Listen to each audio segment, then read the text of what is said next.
दाता पुरख निर्भव निर्वैर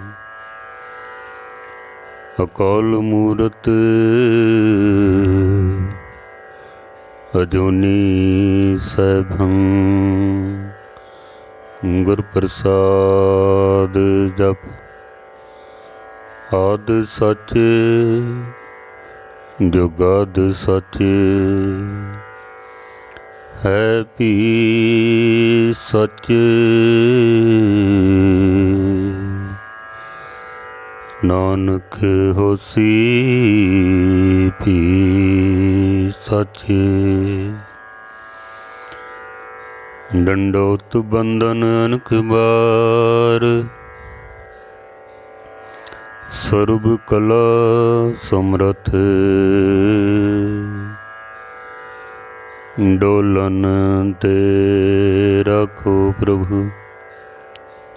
नानक दे कर हथ डोलन ते रखो प्रभु नानक दे कर हथ।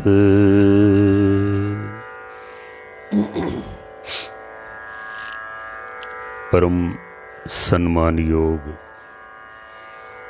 गुरु रूप सत्संग जीओ,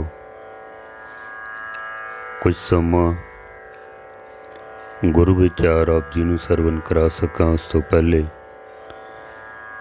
10वें पातशाह की बख्शिश की हुई पावन पवित्र फतेह सनिमर प्रवान करनी। वाहिगुरू जी का खालसा वाहिगुरू जी की फतेह।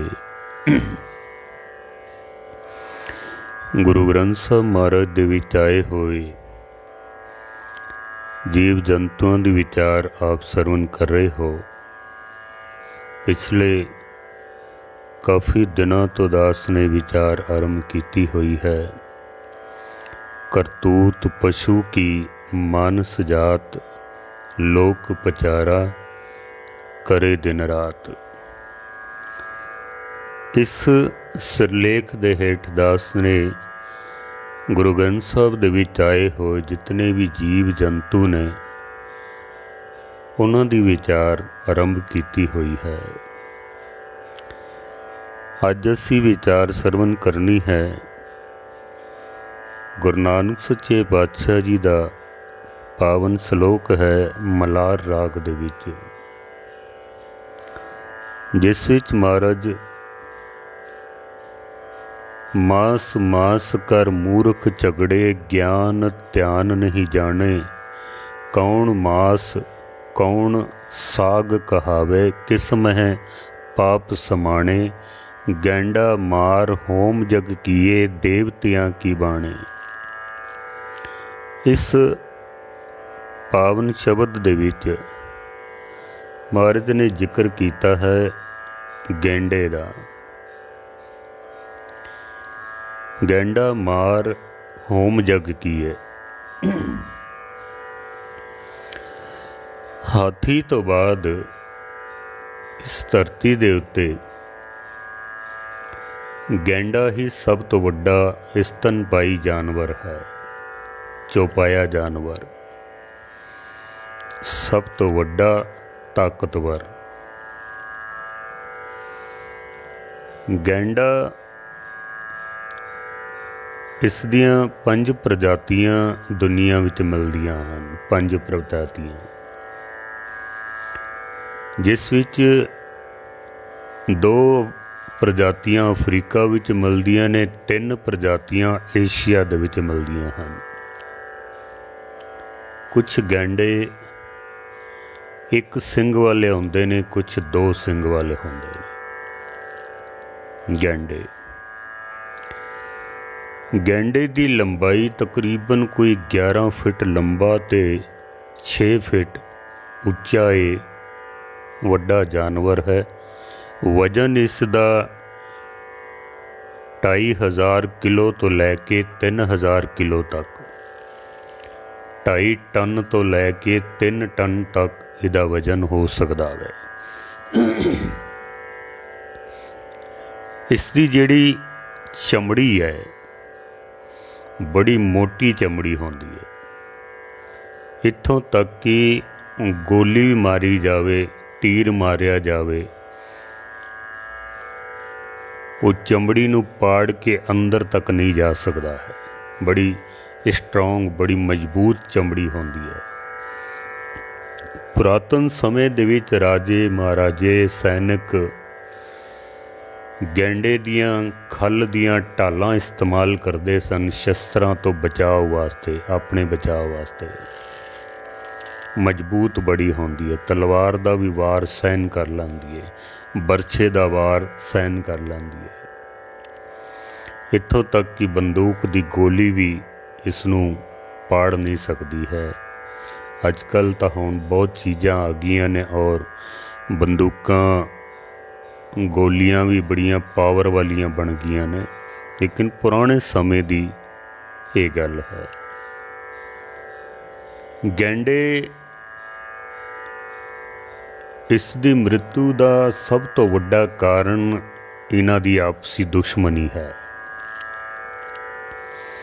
दो गैंडे जद आमने सामने हो जान फिर लड़ाई दे विच एक दा मरना तय है। बहुती गिणती इन्हां दी आपसी लड़ाई करके मरदी है, बहुती गिणती।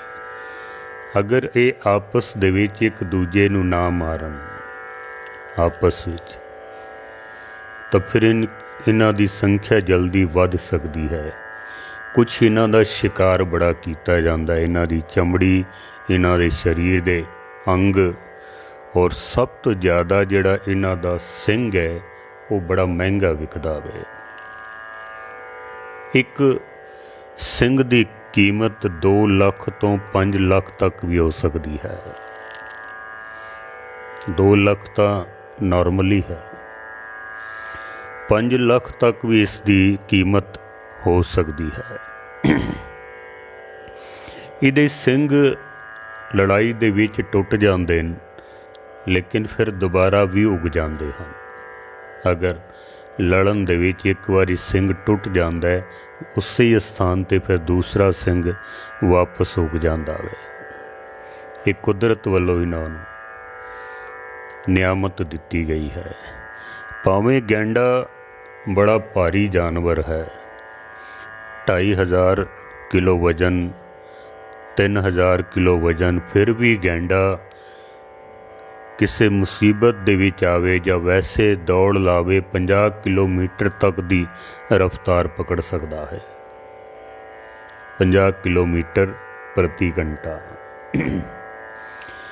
गैंडे अक्सर हिंदुस्तान दे विच आसाम दे विच मिल जाते हैं, बंगाल बिहार दे विच मिल जाते हैं,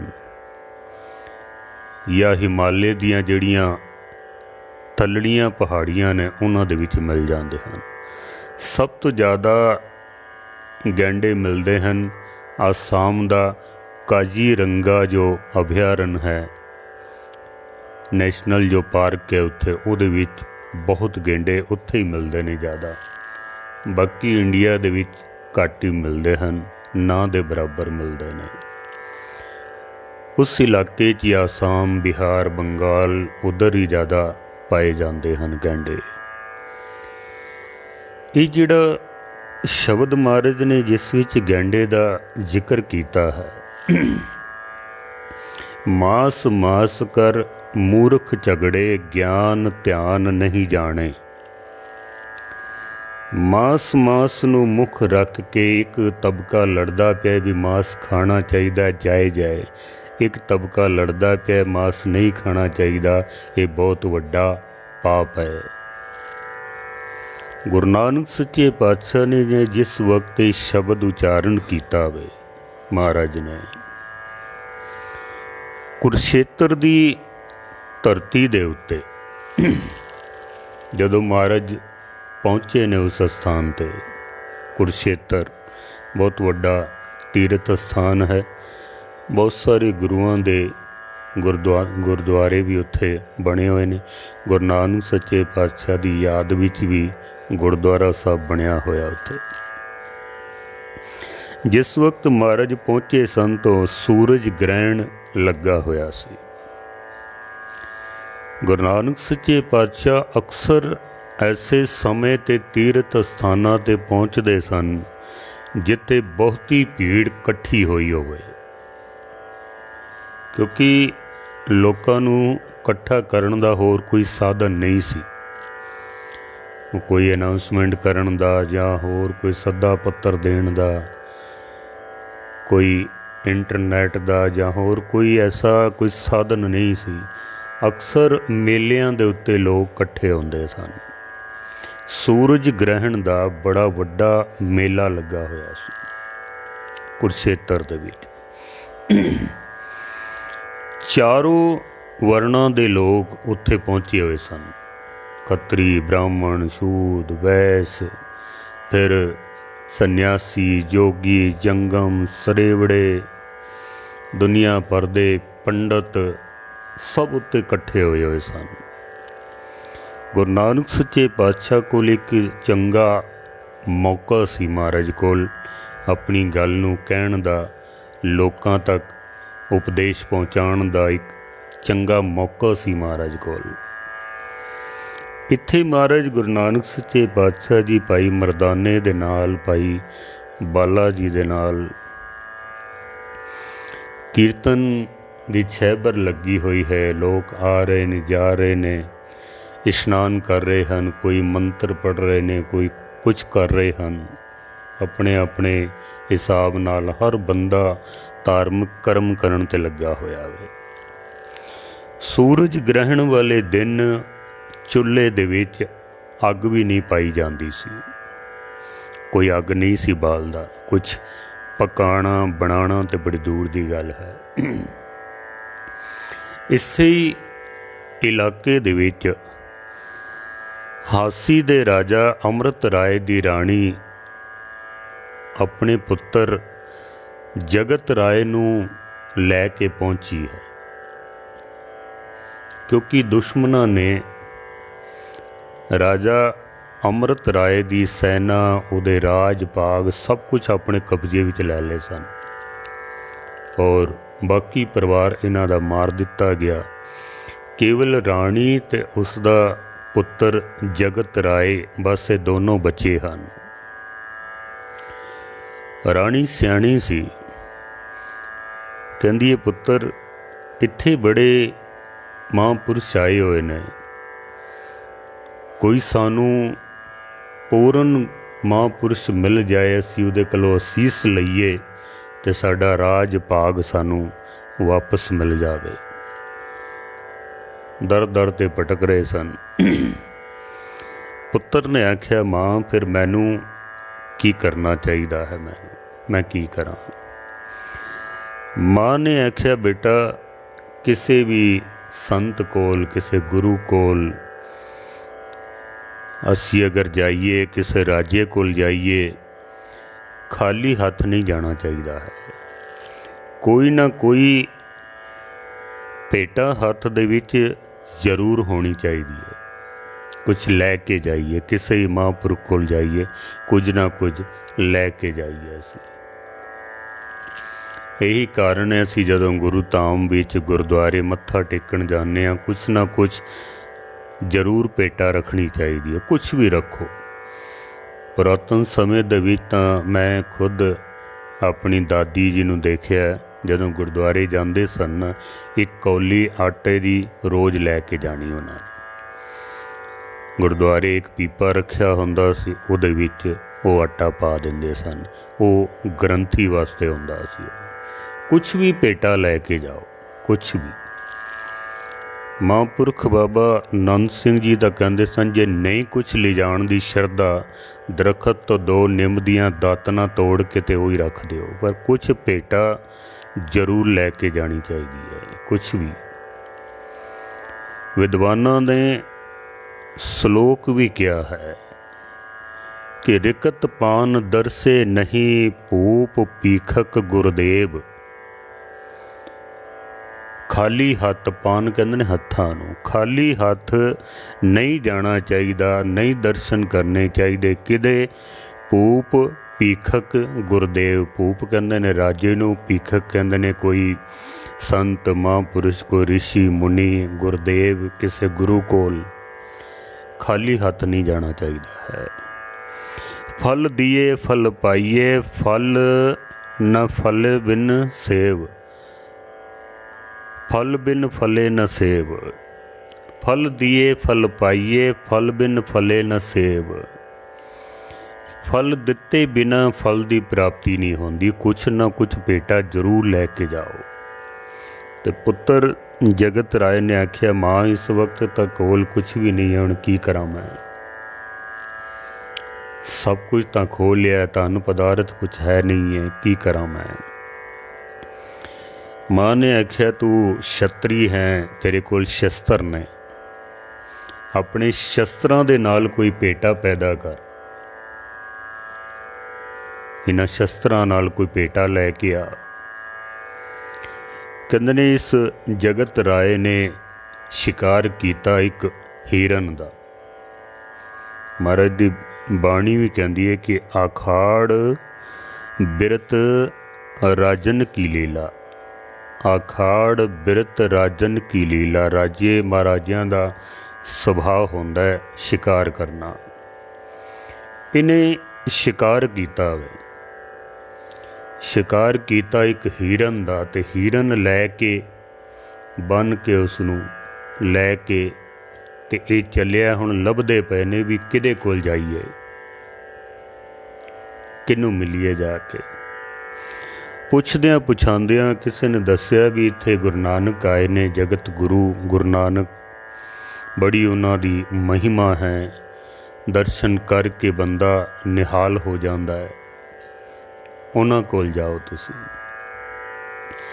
इन्हां ने आके हिरन रख के महाराज दे चरनां दे विच मत्था टेकिया, बेनती कीती, महाराज साडा दुश्मन राजे ने सब कुछ खो लिया वे, साडे कोल कुछ देण वास्ते भेटा नहीं सी। भावें किसी ऋषि मुनि कोल, किसी गुरु कोल इस तरह की भेटा नहीं ले जानी चाहिए, पर महाराज साडी मजबूरी है, असीं ये हिरन लैके आए हाँ।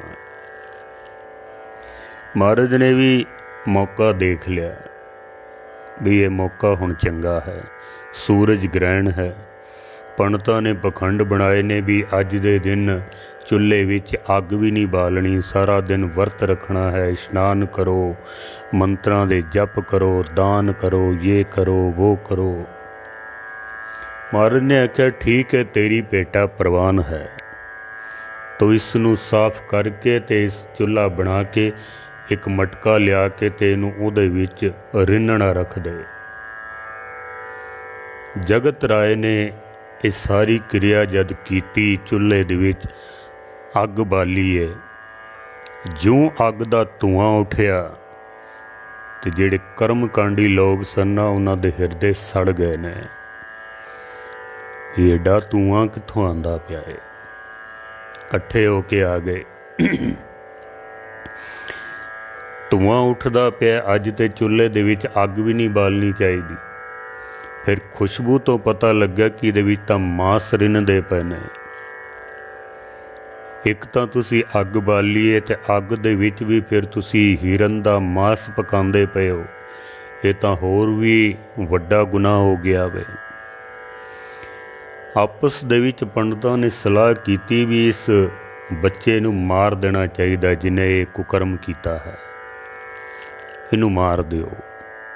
इन्हें अज दे दिन हिरन मार के रिन्नणा रख दिता वे। अज तां असीं चुल्हे दे विच अग भी नहीं बालदे हाँ।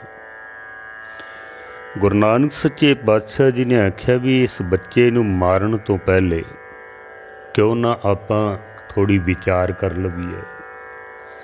तुसीं कहंदे हो भी अज दे दिन अग भी नहीं बालनी चाहिए, मांस नहीं बनाना चाहिए, मांस खाना नहीं चाहिए है, क्यों ना आपां गल कर लवीए, गोष्ठी कर लवीए। इत्थे ही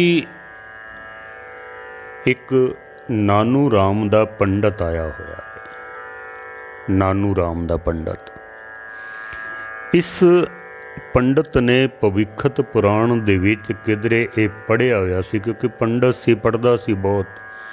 ਇਹਨੇ ਪੜ੍ਹ ਲਿਆ ਵੀ ਕਲਯੁਗ ਦੇ ਵਿੱਚ ਨਾਨਕ ਅਵਤਾਰ, ਨਾਨਕ ਗੁਰੂ ਸੰਸਾਰ 'ਤੇ ਆਉਣਗੇ, ਉਹ ਜਗਤ ਦਾ ਉद्धार ਕਰਨਗੇ। ਉਹਨਾਂ ਦਾ ਬੜਾ ਤੇਜ ਪ੍ਰਤਾਪ ਹੋਵੇਗਾ, ਕੋਈ ਉਹਨਾਂ ਦੇ ਸਾਹਮਣੇ ਟਿਕ ਨਹੀਂ ਸਕੇਗਾ।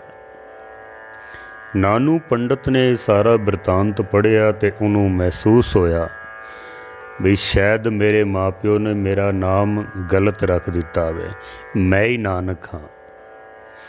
ਗਿਆਨਵਾਨ ਸੀ ਬੜਾ, ਹਰ ਕਿਸੇ ਨੂੰ ਇਹ ਗੋਸ਼ਟੀ ਕਰਕੇ ਤਾਂ ਉਹਨੂੰ ਹਰਾ ਦਿੰਦਾ ਸੀ। ਉਹਦੀਆਂ ਕਿਤਾਬਾਂ ਖੋਲ੍ਹ ਲੈਂਦਾ ਸੀ, ਉਹਦੇ ਬਸਤਰ ਖੋਲ੍ਹ ਲੈਂਦਾ ਸੀ, ਸ਼ਰਤਾਂ ਹੀ ਐਸੀਆਂ ਰੱਖ ਦਿੰਦਾ ਸੀ। ਇਸ ਤਰ੍ਹਾਂ ਕਰਕੇ ਇਸਨੇ ਬਹੁਤ ਹੀ ਪੰਡਤਾਂ ਨੂੰ ਹਰਾ ਕੇ ਦਿਗ ਵਿਜੇ ਹਾਸਲ ਕੀਤੀ ਹੋਈ, ਵੱਡੀ ਵਿਜੇ। ਔਰ ਜਦ ਇਸ ਨੇ ਦੇਖਿਆ ਵੀ ਹਰ ਬੰਦਾ ਮੇਰੇ ਕੋਲੋਂ ਹਾਰ ਜਾਂਦਾ ਹੈ, ਇਹਨੇ ਆਪਣਾ ਨਾਮ ਹੀ ਨਾਨਕ ਰੱਖ ਲਿਆ ਸੀ, ਨਾਨਕ ਗੁਰੂ। ਨਾਨਕ ਚੰਦ ਵੀ ਕਈਆਂ ਨੇ ਲਿਖਿਆ ਹੈ। ਇਹ ਆਪਣੇ ਆਪ ਨੂੰ ਹੀ ਨਾਨਕ ਕਹਾਉਣ ਲੱਗ ਪਿਆ ਸੀ। ਪੰਡਤਾਂ ਨੇ ਸੋਚਿਆ ਵੀ ਉਹ ਵਿਦਵਾਨ ਪੰਡਤ ਹੈ, ਉਸੇ ਨੂੰ ਬੁਲਾਓ, ਇਹ ਵੀ ਨਾਨਕ, ਇਹ ਵੀ ਨਾਨਕ, ਆਪੇ ਚਰਚਾ ਕਰ ਲੈਣ। ਜਿਸ ਵਕਤ ਉਹਨਾਂ ਦੀ ਫਿਰ ਆਪਸ ਦੇ ਵਿੱਚ ਚਰਚਾ ਹੋਈ ਹੈ, ਗੁਰੂ ਨਾਨਕ ਸੱਚੇ ਪਾਤਸ਼ਾਹ ਜੀ ਨੇ ਫਿਰ ਇਹ ਸ਼ਲੋਕ ਉਚਾਰਨ ਕੀਤਾ ਹੈ, ਮਾਸ ਮਾਸ ਕਰ ਮੂਰਖ ਝਗੜੇ, ਗਿਆਨ ਧਿਆਨ ਨਹੀਂ ਜਾਣੇ, ਕੌਣ ਮਾਸ ਕੌਣ ਸਾਗ ਕਹਾਵੇ, ਕਿਸ ਮਹਿ ਪਾਪ ਸਮਾਣੇ, ਗੈਂਡਾ ਮਾਰ ਹੋਮ ਜਗ ਕੀਏ, ਦੇਵਤਿਆਂ ਕੀ ਬਾਣੇ। ਤੁਸੀਂ ਮਾਸ ਮਾਸ ਕਰਕੇ ਝਗੜਾ ਕਰਦੇ ਹੋ, ਤੁਹਾਨੂੰ ਪਤਾ ਹੈ ਵੀ ਮਾਸ ਕਿੱਥੇ ਕਿੱਥੇ ਨਹੀਂ ਹੈ। ਕਿਆ ਤੁਸੀਂ ਮਾਸ ਤੋਂ ਬਿਨਾਂ ਬਚ ਸਕਦੇ ਹੋ? ਤੁਹਾਡਾ ਸਰੀਰ ਹੀ ਮਾਸ ਦਾ ਹੈ। ਜੋ ਕੁਝ ਤੁਸੀਂ ਖਾਂਦੇ ਹੋ, ਕਿਹੜੀ ਦਾਣੇ ਹਨ ਜਿਹਦੇ ਵਿੱਚ ਜੀਵ ਨਹੀਂ ਹੈ। ਜੇਤੇ ਦਾਣੇ ਅੰਨ ਕੇ ਜੀਆਂ ਬਾਜ ਨਾ ਕੋਏ। ਬੜਾ ਲੰਬਾ ਇਹ ਸ਼ਬਦ ਵੀ ਹੈ ਅਤੇ ਵਿਆਖਿਆ ਵੀ ਇਹਦੀ ਬਹੁਤ ਲੰਬੀ, ਪਰ ਮੈਂ ਇਸ ਪਾਸੇ ਨਹੀਂ ਜਾਣਾ ਹੈ, ਕਿਉਂਕਿ ਇਸ ਸ਼ਬਦ ਦੇ ਵਿੱਚ ਕਿਧਰੇ ਵੀ ਮਹਾਰਾਜ ਨੇ ਮਾਸ ਖਾਣ ਦਾ ਉਪਦੇਸ਼ ਨਹੀਂ ਦਿੱਤਾ ਹੈ। ਤੇ ਕਈ ਇਹਨਾਂ ਪੰਕਤੀਆਂ ਨੂੰ ਆਧਾਰ ਬਣਾ ਕੇ ਲੜਨ ਨੂੰ ਪੈ ਜਾਂਦੇ ਨੇ। ਮਾਸ ਖਾਣ ਦਾ ਉਪਦੇਸ਼ ਨਹੀਂ ਹੈ, ਨਾ ਮਹਾਰਾਜ ਨੇ ਮਾਸ ਖਾਣ ਵਾਲੇ ਦੀ ਨਿੰਦਾ ਕੀਤੀ ਹੈ ਅਤੇ ਨਾ ਮਹਾਰਾਜ ਨੇ ਨਾ ਖਾਣ ਵਾਲੇ ਦੀ ਉਸਤਤ ਕੀਤੀ ਹੈ। ਜੇ ਕੋਈ ਮਾਸ ਖਾਂਦਾ ਹੈ ਤਾਂ ਉਹ ਕੋਈ ਬਹੁਤ ਵੱਡਾ ਪਾਪੀ ਨਹੀਂ ਬਣ ਜਾਂਦਾ। ਜੇ ਕੋਈ ਮਾਸ ਨਹੀਂ ਖਾਂਦਾ ਹੈ, ਉਹ ਕੋਈ ਬ੍ਰਹਮ ਗਿਆਨੀ ਨਹੀਂ ਬਣ ਜਾਂਦਾ ਵੇ। ਉਹ ਮਰਜ਼ੀ ਹੈ ਆਪਣੀ, ਬਸ ਆਪਣੀ ਮਰਜ਼ੀ ਹੈ। ਗੁਰਬਾਣੀ ਤਾਂ ਸਾਨੂੰ ਸਿੱਖਿਆ ਦਿੰਦੀ ਹੈ ਕਿ ਹੱਕ ਪਰਾਇਆ ਨਾਨਕਾ, ਉਸ ਸੂਰ ਉਸ ਗਾਏ, ਗੁਰ ਪੀਰ ਹਾਮਾ ਤਾਂ ਪਰੇ, ਜਾਂ ਮੁਰਦਾਰ ਨਾ ਖਾਏ। ਇਹ ਤਾਂ ਕਿਸੇ ਦਾ ਹੱਕ ਖਾ ਲੈਣਾ ਤਾਂ ਮਾਸ ਖਾਣ ਤੋਂ ਵੀ ਵੱਡਾ ਗੁਨਾਹ ਹੈ। ਗੁਰੂ ਨਾਨਕ ਸੱਚੇ ਪਾਤਸ਼ਾਹ ਉੱਥੇ ਚਰਚਾ ਹੁੰਦੀ ਹੈ, ਗੋਸ਼ਟੀ ਹੁੰਦੀ ਹੈ। ਨਾਨੂ ਪੰਡਤ ਨੂੰ ਵੀ ਸਮਝ ਆ ਜਾਂਦੀ ਵੀ ਮੈਂ ਨਾਨਕ ਨਹੀਂ ਹਾਂ, ਅਸਲ ਨਾਨਕ ਇਹੀ ਹਨ। ਉਹਨੇ ਫਿਰ ਆਪਣੇ ਨਾਮ ਦੇ ਨਾਲੋਂ ਕੱਕਾ ਅੱਖਰ ਕੱਟ ਕੇ ਅਤੇ ਨਾਨੂ ਨਾਮ ਫਿਰ ਵਾਪਸ ਰੱਖਿਆ ਹੈ। ਮਹਾਰਾਜ ਸੱਚੇ ਪਾਤਸ਼ਾਹ ਜੀ ਇਸ ਪਾਵਨ ਸ਼ਬਦ ਦੇ ਵਿੱਚ ਜੋ ਜ਼ਿਕਰ ਕਰ ਰਹੇ ਹਨ ਕਿ ਗੈਂਡਾ ਮਾਰ ਹੋਮ ਜਗ ਕੀਏ, ਦੇਵਤਿਆਂ ਕੀ ਬਾਣੇ। ਗੈਂਡੇ ਨੂੰ ਮਾਰ ਕੇ ਵੀ ਜਗ ਕੀਤੇ ਜਾਂਦੇ ਸਨ। ਮਹਾਰਾਜ ਕਹਿੰਦੇ ਤੁਸੀਂ ਮਾਸ ਖਾਣ ਵਾਲਿਆਂ ਨੂੰ ਨਿੰਦਾ ਕਰਦੇ ਹੋ। ਪੁਰਾਣੇ ਸਮੇਂ ਦੇ ਵਿੱਚ ਤਾਂ ਜਗ ਕੀਤੇ ਜਾਂਦੇ ਸਨ, ਜਿਨ੍ਹਾਂ ਦੇ ਵਿੱਚ ਪਸ਼ੂਆਂ ਦੀਆਂ ਬਲੀਆਂ ਦਿੱਤੀਆਂ ਜਾਂਦੀਆਂ ਸਨ। ਪਸ਼ੂਆਂ ਦੀਆਂ ਬਲੀਆਂ ਪੁਰਾਣੇ ਸਮੇਂ ਦੇ ਵਿੱਚ, ਜੈਸੇ ਤ੍ਰੇਤੇ ਯੁੱਗ ਦੇ ਵਿੱਚ, ਦੁਆਪਰ ਦੇ ਵਿੱਚ, ਸਤਯੁੱਗ ਦੇ ਵਿੱਚ ਜਗ ਕੀਤੇ ਜਾਂਦੇ ਸਨ। ਜਗ 10 ਤਰ੍ਹਾਂ ਦੇ ਯੱਗ ਹੁੰਦੇ ਨੇ, 10 ਤਰ੍ਹਾਂ ਦੇ ਯੱਗ। ਜੈਸੇ ਅਸ਼ਵਮੇਧ ਜਗ।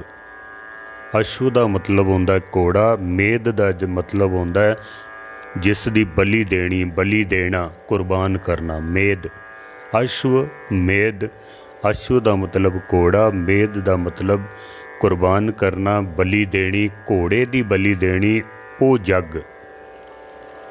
इस तरह के 10 जग होंदे सन।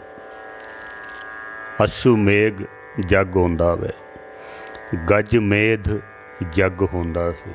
गज का मतलब हाथी, हाथी नूं मार के जग करना। फिर सर्प मेध जग, सप नूं मार के जग करना। नर मेध जग, नर नूं मार के, मनुख नूं मार के जग करना। अज मेध, अज का मतलब बकरी होंदी है, बकरा होंदा है, बकरे नूं मार के जग करना। इसे तरह ही गैंडा मेद, गेंडे नूं मार के भी जग कीते जांदे सन। महाराज कहते तुसी मांस खाण वालिਆਂ ਦੀ निंदा करदे हो, पशुआं नूं मार के ते जग कीते जांदे सन।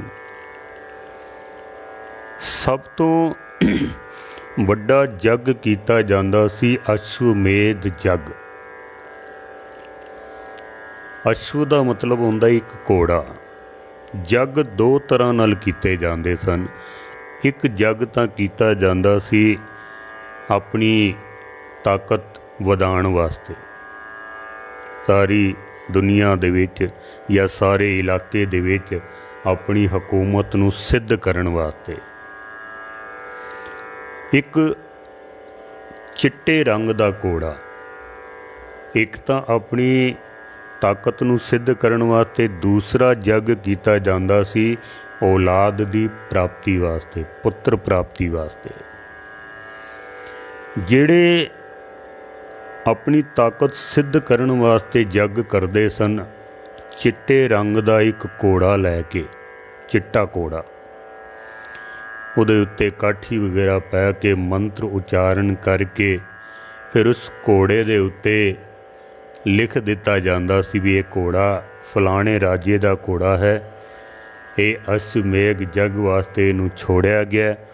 वो घोड़ा फिर 1 साल तक सारे देश दे विच घुमदा सी। वो 1 साल तक जिथे जिथे उन्हें जाना है, उत्थों उत्थे दे राजियां नू या ते जिस राजे ने घोड़ा छड्डिया उहदी ईन मननी पैंदी सी।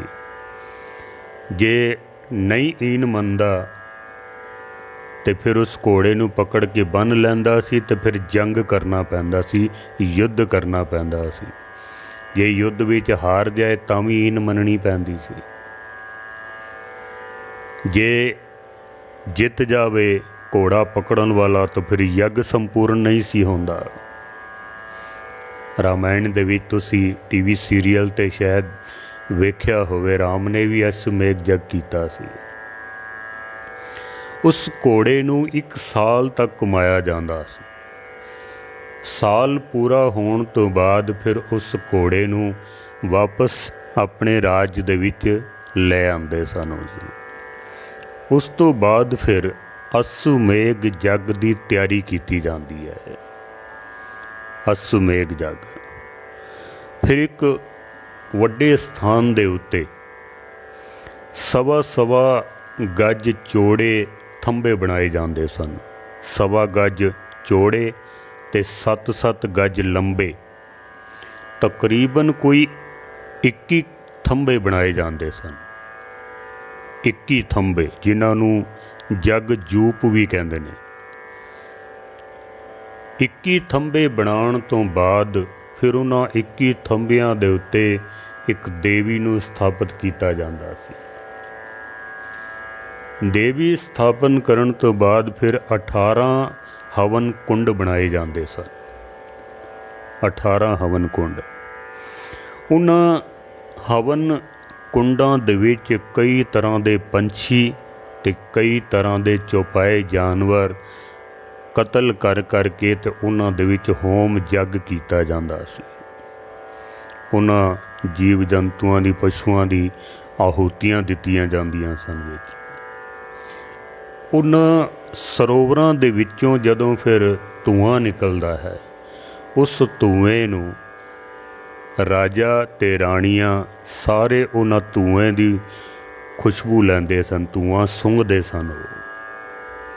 ਜਿਸ ਵੇਲੇ ਇਹ ਸਾਰਾ ਜੱਗ ਸਮਾਪਤ ਹੋ ਜਾਂਦਾ ਹੈ, ਸਭ ਤੋਂ ਅਖੀਰ ਦੇ ਵਿੱਚ ਜੱਗ ਦੀ ਸਮਾਪਤੀ ਵਾਲੇ ਦਿਨ ਜਿਸ ਘੋੜੇ ਨੂੰ ਪੂਰੇ ਸਾਲ ਤੱਕ ਘੁਮਾਇਆ ਗਿਆ ਵੇ, ਉਸ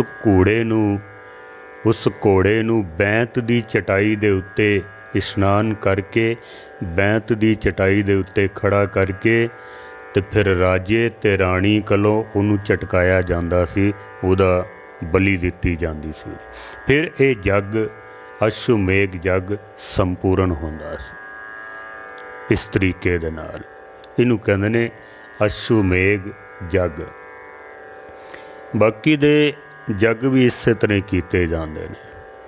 ਜਿਹੜੇ ਸੰਤਾਨ ਪ੍ਰਾਪਤੀ ਵਾਸਤੇ ਜੱਗ ਕਰਦੇ ਸਨ, ਚਿੱਟੇ ਰੰਗ ਦੇ ਘੋੜੇ ਨੂੰ ਮੰਤਰ ਵਗੈਰਾ ਉਹਨਾਂ ਦੇ ਜੋ ਵੀ ਕਿਰਿਆ ਸੀ ਉਹ ਕਰਨ ਤੋਂ ਬਾਅਦ ਰਾਤ ਦੇ ਸਮੇਂ ਉਸ ਘੋੜੇ ਨੂੰ ਰਾਜੇ ਰਾਣੀਆਂ ਕੋਲੋਂ ਝਟਕਾ ਕਰਵਾ ਕੇ ਤੇ ਫਿਰ ਉਸ ਘੋੜੇ ਦੀ ਲਾਸ਼ ਦੇ ਨਾਲ ਰਾਣੀਆਂ ਸਾਰੀ ਰਾਤ ਉਹਦੇ ਕੋਲ ਸੌਂਦੀਆਂ ਸਨ, ਘੋੜੇ ਦੇ ਕੋਲ। ਉਸ ਨੂੰ ਵੀ ਅਸ਼ਮੇਧ ਜੱਗ ਕਿਹਾ ਜਾਂਦਾ ਸੀ, ਔਲਾਦ ਦੀ ਪ੍ਰਾਪਤੀ ਵਾਸਤੇ, ਪੁੱਤਰ ਦੀ ਪ੍ਰਾਪਤੀ ਵਾਸਤੇ। ਸਾਡੇ ਜਿਹੜੇ ਵਾਲਮੀਕ ਰਾਮਾਇਣ ਹੈ, ਵਾਲਮੀਕ ਜੀ ਦੀ ਜੋ ਰਾਮਾਇਣ ਹੈ, ਉਸ ਰਾਮਾਇਣ ਦੇ ਵਿੱਚ ਬਾਲ ਕਾਂਡ ਦੇ 14ਵੇਂ ਅਧਿਆਏ ਦੇ ਵਿੱਚ ਵਾਲਮੀਕ ਜੀ ਲਿਖਦੇ ਹਨ ਕਿ ਦਸ਼ਰਥ ਨੇ ਆਪਣੀਆਂ ਤਿੰਨਾਂ ਹੀ ਰਾਣੀਆਂ ਦੇ ਨਾਲ ਅਸ਼ਵਮੇਘ ਜੱਗ ਕੀਤਾ ਸੀ, ਤਿੰਨਾਂ ਹੀ ਰਾਣੀਆਂ ਦੇ ਨਾਲ। ਰਾਜਾ ਦਸ਼ਰਥ ਨੇ ਅਸ਼ਵਮੇਘ ਜੱਗ ਕੀਤਾ ਪੁੱਤਰਾਂ ਦੀ ਪ੍ਰਾਪਤੀ ਵਾਸਤੇ। ਉਹ ਲਿਖਦਾ ਹੈ ਵਾਲਮੀਕ ਕਿ 300 ਦੇ ਕਰੀਬ ਪਸ਼ੂ ਬੰਨੇ ਹੋਏ ਸਨ ਬਲੀ ਦੇਣ ਵਾਸਤੇ, ਹੋਮ ਜੱਗ ਕਰਨ ਵਾਸਤੇ, 300 ਦੇ ਕਰੀਬ। ਉਸ ਜੱਗ ਤੋਂ ਬਾਅਦ ਹੀ ਦਸ਼ਰਥ ਦੇ ਘਰ ਵਿੱਚ ਰਾਮ ਦਾ, ਲਛਮਣ ਦਾ, ਹੋਰ ਉਹਨਾਂ ਦੇ 2 ਭਰਾਤਾ ਹੋਰ ਉਹਨਾਂ ਦੇ ਫਿਰ ਜਨਮ ਹੋਏ ਨੇ। ਔਰ ਉਹ ਲਿਖਦਾ ਹੈ ਕਿ ਤਿੰਨੋਂ ਹੀ ਰਾਣੀਆਂ ਰਾਤ ਭਰ ਉਸ ਬਲੀ ਦਿੱਤੇ ਹੋਏ ਘੋੜੇ ਦੇ ਨਾਲ ਸਾਰੀ ਰਾਤ ਸੁੱਤੀਆਂ ਨੇ ਤੇ ਫਿਰ ਉਹਨਾਂ ਦੇ ਘਰ ਵਿੱਚ ਔਲਾਦ ਦਾ ਜਨਮ ਹੋਇਆ। ਵਾਲਮੀਕ ਰਾਮਾਇਣ ਬਾਲ ਕਾਂਡ 14ਵਾਂ ਅਧਿਆਇ ਹੈ। ਮਹਾਨ ਕੋਸ਼ ਵਿੱਚ ਇਹ ਸਭ ਕੁਝ ਲਿਖਿਆ ਹੋਇਆ ਵੇ। ਜਿਹੜਾ 100 ਅਸ਼ਵਮੇਘ ਜੱਗ ਕਰ ਲੈਂਦਾ ਸੀ ਉਹਨੂੰ ਇੰਦਰ ਦੀ ਪਦਵੀ ਪ੍ਰਾਪਤ ਹੁੰਦੀ ਸੀ। 100 ਜੱਗ। ਇਸ ਵਾਸਤੇ ਸਨਾਤਨ ਮਤ ਦਾ ਇਤਿਹਾਸ ਪੜ੍ਹੋ, ਜਦ ਵੀ ਕੋਈ ਅਸ਼ਵਮੇਘ ਜੱਗ ਕਰਦਾ ਹੈ ਸਭ ਤੋਂ ਪਹਿਲੇ ਡਰ ਇੰਦਰ ਨੂੰ ਲੱਗਦਾ ਹੋਵੇ ਵੀ ਕਿਧਰੇ ਮੇਰੀ ਕੁਰਸੀ ਨਾ ਖੋ ਲਵੇ, ਉਹਨੂੰ ਡਰ ਲੱਗਦਾ ਸੀ। ਔਰ ਇੰਦਰ ਅਸ਼ਵਮੇਘ ਜੱਗ ਦੇ ਵਿੱਚ ਅਕਸਰ ਵਿਘਨ ਪਾਉਂਦਾ ਹੋਇਆ। ਇਸ ਤਰ੍ਹਾਂ ਦੀਆਂ ਗਾਥਾਵਾਂ ਤੁਸੀਂ ਪੜ੍ਹ ਸਕਦੇ ਹੋ ਸਨਾਤਨ ਇਤਿਹਾਸ ਦੇ ਵਿੱਚ। ਗੁਰਮਤਿ ਨੇ, ਗੁਰਬਾਣੀ ਨੇ ਸਾਨੂੰ ਇਹਨਾਂ ਜੱਗ ਕਰਨ ਤੋਂ ਰੋਕਿਆ ਹੈ। ਸਿੱਖ ਨੇ ਐਸਾ ਕੋਈ ਜੱਗ ਨਹੀਂ ਕਰਨਾ ਹੈ। ਸਿੱਖ ਦਾ ਅਸਲ ਜੱਗ ਕੋਈ ਹੋਰ ਹੈ। ਗੁਰਬਾਣੀ ਕਹਿੰਦੀ ਹੈ ਸਤਜੁਗ ਸਤ ਤੇਤਾ ਦੁਆਪਰ ਪੂਜਾ 4, तीनों जग तीनों दृढ़े कल केवल राम नाम आधार। तीनों जग तीनों दृढ़े कल केवल नाम आधार। सतयुग दे विच सत चलदा सी, त्रेते दे विच जग चलदे सन, दुआपर दे विच देवी देवतावां दी पूजा अर्चना ये सब कुछ चलदा सी। महाराज कहते हैं हुण कलयुग का समा है, हुण इस तरह के कोई जग करन दी लोड़ नहीं है। हुण ये जग नहीं चलने हैं। तो हुण की चलना है? हुण केवल इक्को ही जग चलना है। कल केवल नाम आधार। कलयुग दे विच सारी सृष्टि का अगर कोई आधार है तो वो केवल परमेश्वर का नाम है बस।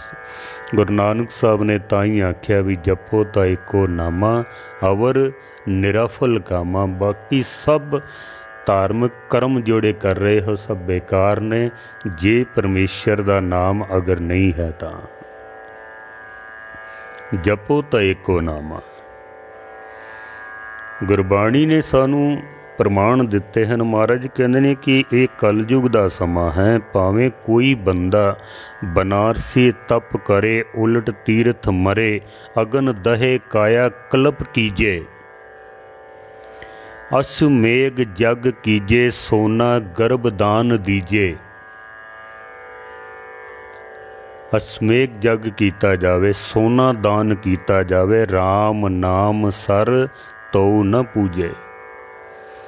महाराज कहने कोई बनारस दे विच जाके उल्टा लटक के ते तप करे, बनारस उलट बनारस तप कले उलट तीर्थ मरे, तीर्थां ते जा जा के ते प्राण त्याग देवे, अगन दहे धूणियां तपा तपा के ते विच बह के अपना तन ही साड़ लवे,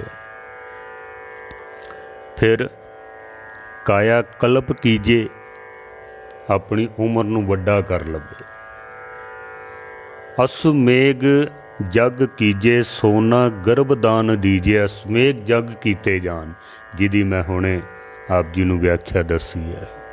ऐसे जग कीते जान सोना दान कीजिए, सोने नूं फलों के अंदर रख के गुप्त रूप दे विच दान कीते जान। महाराज कहंदे ने इतने कर्म भी अगर कोई करे ना तो राम नाम सर तो न पूजे। परमेश्वर दे नाम सिमरन करन वाले दे मुकाबले विच ये तमाम कीते हुए धार्मिक कर्म जिहड़े ने वो सब व्यर्थ हन, किसे काम दे नहीं हैं। सिख नूं ते महाराज ने दिता ही नाम दा खजाना है, क्योंकि नाम ही परम शक्ति है, नाम ही महायज्ञ है, और कोई यज्ञ करन दी लोड़ नहीं है। भाई गुरदास जी नूं अगर पढ़िए तो भाई साहब भाई गुरदास जी कहते हैं कि सिख दा अश्वमेघ जग की है। भाई साहब कहते हैं पंच बार गंग जाए बार पंच प्राग नाए तैसा पुण्य एक गुर सिख को नवाएगा। किसी एक सिख नूं इशनान करा दिओ ना तो 5 वारी गंगा दे इशनान दे बराबर फल सानू प्राप्त हो जाता है। किसी गुरसिख का इशनान करा दिए। सिख को पिलाए पानी भाव कर कुरशेत अश्वमेघ जग फल सिख को जिवाएगा। किसी सिख नूं पानी पिला दिए, किसी सिख नूं भोजन करा दिए, किसी भुखे नूं भोजन करा दिए, भाई गुरदास कहते हैं अश्वमेघ जग फल हो जाता वे, अश्वमेघ जग का फल प्राप्त हो जाता वे। और कोई जग करन दी लोड़ नहीं है। सिख नूं इन्हां तमाम कर्म कांडां तो सानू रोकिया गया है। भाई साहब कहते हैं जैसे सत मंदर कंचन के उसार दीने तैसा पुण्य सिख को एक शब्द सिखाएगा। जैसे 20 बार दर्शन साध किया कहूँ तैसा फल सिख को चाप पग सुआएगा। भाई साहब ने सारे फल दसे हैं कि किहड़े किहड़े फल की सानू प्राप्ति हो सकती है। भाई साहब भाई गुरदास जी सिख पंथ दे वेद व्यास जी, मैं शुरू दे विच अर्ज कीता सी कि गैंडे दी नस्ल जिहड़ी है अज विलुप्त होण दे कगार ते है। एक तो इन्हां दा शिकार बड़ा कीता गया है, दूसरा इन्हां दी मौत दा वड्डा कारण है आपस दे विच लड़ के मरना। वड्डा कारण इन्हां दा आपसी लड़ाई झगड़ा है। बस जे ये आपस दे विच लड़ के ना मरण तो इन्हां दी गिणती विच वाधा हो सकता है, इन्हां दी नस्ल विलुप्त होण तो बच सकती है। सिखां दी गिणती भी थोड़ी है, सिर्फ 2%। बड़े बड़े राजे महाराजियां ने कोशिश की कि सिखां नूं खत्म किया जाए, पर वो ख़त्म नहीं कर सके, बल्कि आप खत्म हो गए ने। मारन वाले मिट गए हैं, लेकिन सिख नूं कोई मार नहीं सकिया है। लेकिन हुण जिहड़े हालात बनते पे ने ना, बई सिख सिख दा ही वैरी हो गया है। ਇਸ ਤੋਂ ਸਾਨੂੰ ਹੁਣ ਕੋਈ ਨਹੀਂ ਬਚਾ ਸਕਦਾ ਹੈ। ਮਸਕੀਨ ਸਾਹਿਬ ਜੀ ਕਿਹਾ ਕਰਦੇ ਸਨ ਕਿ ਜੇ ਸਿੱਖ ਸਿੱਖ ਨੂੰ ਨਾ ਮਾਰੇ ਤਾਂ ਇਹ ਕੌਮ ਕਦੀ ਨਾ ਹਾਰੇ। ਬਾਕੀ ਤਾਂ ਦੁਨੀਆ ਦੀ ਕੋਈ ਤਾਕਤ ਸਿੱਖੀ ਨੂੰ ਖਤਮ ਨਹੀਂ ਕਰ ਸਕਦੀ, ਸਿੱਖ ਨੂੰ ਖਤਮ ਨਹੀਂ ਕਰ ਸਕਦੀ। ਪਰ ਜਿਹੜੇ ਇਹ ਸਾਡੇ ਆਪਸੀ ਵਿਵਾਦ ਹਨ ਨਾ, ਜਿਹੜੇ ਆਪਸੀ ਲੜਾਈਆਂ ਨੇ ਸਾਡੀਆਂ, ਇਹ ਲੜਾਈਆਂ ਜ਼ਰੂਰ ਸਾਨੂੰ ਖਤਮ ਕਰ ਸਕਦੀਆਂ ਹਨ। ਭਾਈ ਗੁਰਦਾਸ ਜੀ ਨੇ ਇਹਦੇ ਉੱਤੇ ਹੀ ਪ੍ਰਮਾਣ ਦਿੱਤੇ ਹਨ ਕਿ ਕਰੀਆ ਜੋ ਬੋਰੇ ਨਾਓ, ਕਹੋ ਕੈਸੇ ਪਾਵੇ ਪਾਰ, ਆਗੂ ਆਓ ਬਾਟ ਪਾਰੇ, ਕਾਪੇ ਦੀਨ ਭਾਖੀਏ। ਜੇ ਮਲਾਹ ਹੀ ਨਾਵ ਨੂੰ ਡੋਬਣ ਲੱਗ ਪਵੇ ਤਾਂ ਫਿਰ ਉਸ ਨਾਵ ਨੂੰ ਕੋਈ ਬਚਾ ਨਹੀਂ ਸਕਦਾ ਹੈ। ਜੇ ਆਪਣੇ ਹੀ ਆਪਣੀ ਕੌਮ ਦੇ ਦੁਸ਼ਮਣ ਬਣ ਜਾਣ ਤਾਂ ਫਿਰ ਕੌਮ ਨੂੰ ਕੋਈ ਬਚਾ ਨਹੀਂ ਸਕਦਾ ਹੈ। ਮਹਾਰਾਜ ਸੱਚੇ ਪਾਤਸ਼ਾਹ ਜੀ ਕਿਰਪਾ ਕਰਨ, ਸਾਨੂੰ ਇਹ ਸਮਝ ਆਵੇ, ਕਿਉਂਕਿ ਜਿਹੜੇ ਅੰਦਰੂਨੀ ਦੁਸ਼ਮਣ ਹਨ ਨਾ, ਉਹਨਾਂ ਨਾਲ ਲੜਨਾ ਬੜਾ ਮੁਸ਼ਕਲ ਹੋ ਜਾਂਦਾ ਵੇ। ਬਾਹਰੀ ਦੁਸ਼ਮਣ ਤਾਂ ਸਾਨੂੰ ਦਿਖਾਈ ਦੇ ਜਾਂਦੇ ਹਨ, ਪਰ ਜਿਹੜੇ ਅੰਦਰੂਨੀ ਦੁਸ਼ਮਣ ਹਨ ਸਾਡੇ, ਜਿਹੜੇ ਕੌਮ ਦੇ ਵਿੱਚ ਕਈ ਤਰ੍ਹਾਂ ਦੇ ਮਸਲੇ ਖੜੇ ਕਰਦੇ ਪਏ ਹਨ, ਕਈ ਤਰ੍ਹਾਂ ਦੇ ਵਿਵਾਦ ਖੜੇ ਕਰਦੇ ਪਏ ਨੇ, ਕਈ ਤਰ੍ਹਾਂ ਦੇ ਸਾਡੇ ਅੰਦਰ ਕੰਟਰੋਵਰਸੀ ਪੈਦਾ ਕਰ ਰਹੇ ਹਨ, ਕੌਮ ਨੂੰ ਕਮਜ਼ੋਰ ਕਰਨ ਦੀ ਕੋਸ਼ਿਸ਼ ਕਰ ਰਹੇ ਹਨ। ਐਸੇ ਬੰਦਿਆਂ ਤੋਂ ਸਾਨੂੰ ਸੁਚੇਤ ਹੋਣ ਦੀ ਲੋੜ ਹੈ। ਅਰਦਾਸ ਕਰੀਏ, ਬਾਣੀ ਤੇ ਬਾਣੇ ਨਾਲ ਜੁੜੀਏ, ਇੱਕ ਹੋ ਕੇ ਚੱਲਣ ਦੀ ਕੋਸ਼ਿਸ਼ ਕਰੀਏ ਤਾਂ ਕਿ ਪੰਥ ਦੀ ਚੜ੍ਹਦੀ ਕਲਾ ਹੋ ਸਕੇ। ਭੁੱਲਾਂ ਚੁੱਕਾਂ ਦੀ क्षमा। ਸਾਰਿਆਂ ਦਾ ਧੰਨਵਾਦ। ਆਪ ਜੋ ਕਥਾ ਸਰਵਨ ਕਰ ਰਹੇ ਹੋ, ਫੇਸਬੁੱਕ ਪੇਜ ਦੇ ਉੱਪਰ आप फॉलो करो, लाइक करो, शेयर कर दिओ। सारी कथा यूट्यूब चैनल ते भी आप जी नूं मिल जाती है। यूट्यूब चैनल भी आप सब्सक्राइब करो, शेयर कर दिओ। कोई आप सलाह मशवरा करना चाहो ज़रूर आप कमेंट करके दस सकते हो।